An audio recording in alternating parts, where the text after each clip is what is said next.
आज बीजेपी केंद्रीय चुनाव समिति की बैठक हो सकती है। मकर संक्रांति के बाद जारी हो सकती है पहली लिस्ट। बीजेपी ने 300 से ज्यादा नामों की स्क्रूटनी की। बीजेपी ने 175 उम्मीदवारों के नाम तय किए हैं। सूत्री बताते हैं सीईसी की बैठक में लग सकती है उम्मीदवारों पर मुहर। और सीईसी की बैठक में पीएम मोदी भी मौजूद रहने वाले हैं। बीजेपी का टिकट काटने से ज्यादा सीट बदलने पर फोकस है। बची हुई सीटों पर उम्मीदवारों के नाम को लेकर चर्चा जारी रहेगी। जो हारे हुए उम्मीदवार हैं उनको बदल सकती है बीजेपी। सूत्री बताते हैं कुछ मंत्रियों की सीट भी बदल सकती है बीजेपी। 2017 के चुनाव में लगभग 90 सीटों पर बीजेपी हारी थी। दिल्ली में आज बीजेपी केंद्रीय चुनाव समिति की अहम बैठक हो सकती है। बैठक में प्रधानमंत्री नरेंद्र मोदी शामिल हो सकते हैं। और बताया यह जा रहा है कि दिल्ली में 2 दिन तक हुई बीजेपी की मैराथन बैठक में उम्मीदवारों के जो 175 नाम फाइनल हुए, प्रधानमंत्री नरेंद्र मोदी आज होने वाली इस बैठक में इन नामों पर अंतिम मोहर लगा सकते हैं। तो ये माना जा रहा है कि आज की जो बैठक है उसमें जो 175 नाम उम्मीदवारों के तय हुए हैं उन पर अंतिम मुहर लग सकती है।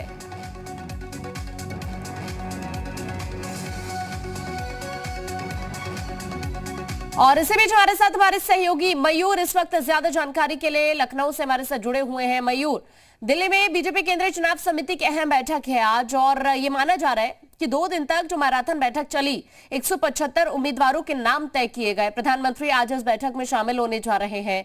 तो क्या ये कह सकते हैं हम कि फाइनल मोहर लग जाएगी इन पर?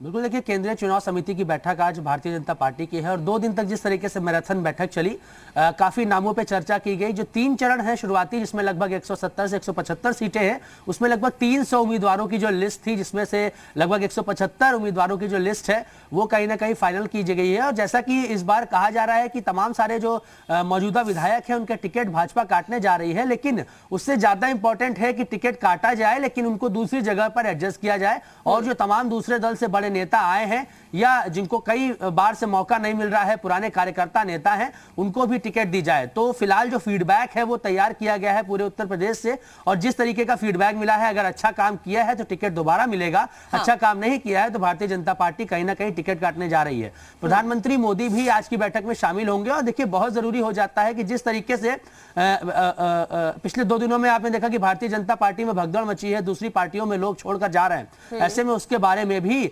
गहन चर्चा की गई है कि आगे इस तरीके की चीजें ना हो, कोई पार्टी छोड़ के ना जाए। सबका साथ सबका विकास का जो नारा है जो कि जनता के साथ भारतीय जनता पार्टी करती है उसको अपने नेताओं के साथ भी जारी रखे, इसको लेकर भी अहम चर्चा की जाएगी। और जैसा कि धर्म कर्म में बड़ा विश्वास रखती है, तिथि में बड़ा विश्वास रखती है भारतीय जनता पार्टी, इसलिए मकर संक्रांति का शुभ दिन है जो कि 15 जनवरी है, आज 13 जनवरी है। तो यहाँ पर रुकना चाहूंगी, एक बड़ी खबर दर्शकों को बता देते हैं, उसके बाद मैं आपके पास लौटती हूँ, अपडेट आपसे लेती हूँ। बड़ी खबर इस वक्त दिल्ली से है।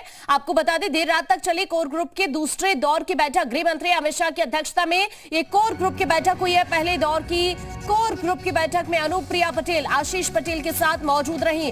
दूसरे दौर की कोर ग्रुप की बैठक में निषाद पार्टी के अध्यक्ष संजय निषाद मौजूद रहे। बैठक में टिकट बंटवारे से लेकर सीट शेयरिंग पर चर्चा हुई है। ये बड़ी खबर इस वक्त हम आप तक पहुंचा रहे हैं।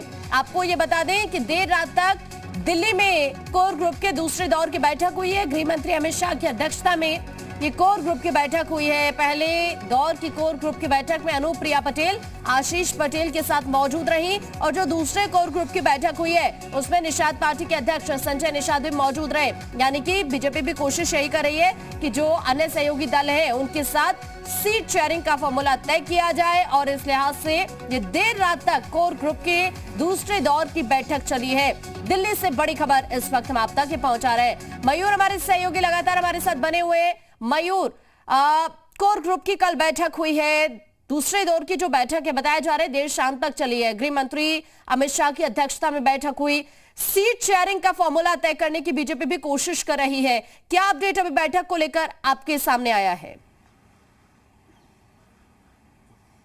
बिल्कुल, देखिए जैसे कि बात हमने अभी की थी कि जो पार्टी के स्थानीय नेता हैं या फिर जो दूसरे दल के नेता हैं उनका सबका साथ सबका विकास हो, इसके नारे के साथ भी अब भारतीय जनता पार्टी चल रही है। और वही बात सामने आ गई कि देर रात तक अमित शाह ने बैठक ली है और तो इसकी इंपॉर्टेंस का अंदाजा आप इसी से लगा सकते हैं कि लगातार दूसरे दलों से संपर्क में भारतीय जनता पार्टी है, जो उनके सहयोगी दल हैं। जिस तरीके से पिछले 2-3 दिनों में भगदड़ मची है भारतीय जनता पार्टी में और लगभग 8 से ज्यादा बड़े नेता भारतीय जनता पार्टी को छोड़कर दूसरी पार्टियों में जा चुके हैं।